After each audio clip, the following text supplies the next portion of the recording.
All right, guys, one of the most common things that we see when a customer brings their sled into the shop here at BBA is poor belt deflection. And what belt deflection is when your sled is brand new and or if you put a brand new belt on your sled, it is basically thicker. And as you ride your sled, it wears down or gets skinnier. And so there's an adjustment on your secondary clutch to keep up with that to make sure that your sled is performing at its best. So basically what I'm going to show you is what a loose belt looks like, and then also how to change the belt deflection to keep on top of that. So basically you're starting in first gear and have that snap and performance versus starting in third or fourth gear and the sled not feeling as responsive as it should. So this is a prime example of what we see a lot is a guy who picks up his sled from the dealer and or puts a new belt on, but never adjusts the adjuster.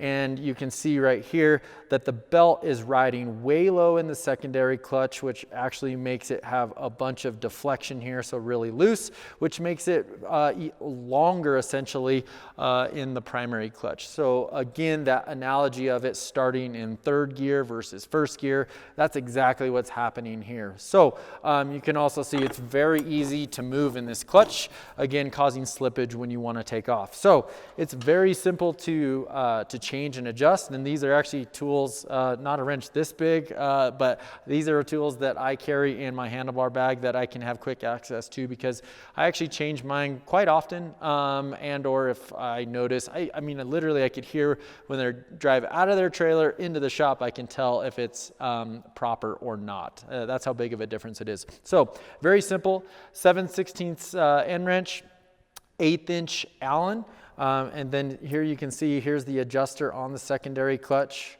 I've got my brake lock to make this a little easier. So here you're going to basically put the wrench on, put the Allen in, crack that right there. And so with the Allen, there's so basically this set screw goes in and out. And so as the set screw goes in, it opens the sheaves of the clutch.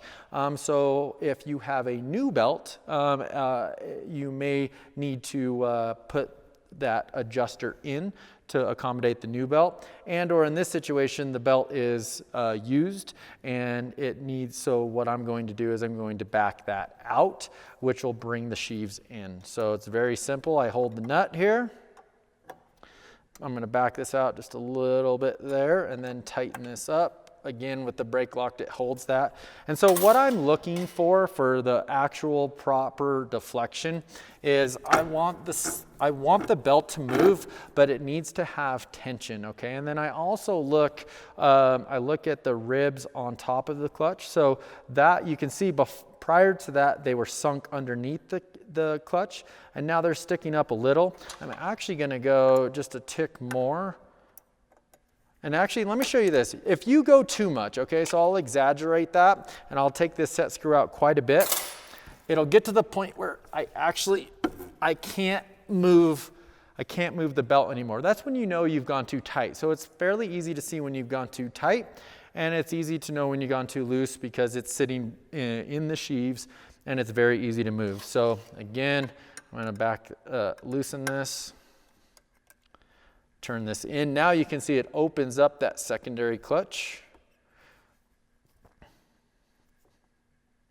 And that's about where it needs to be. And so from a feel standpoint and a visual standpoint, I look to see that the ribs are above the secondary clutch. It does take some force to move it, and that'll keep your sled running in tip-top shape. So hope that helps, and it's a real easy tip to make sure your sled is at peak performance.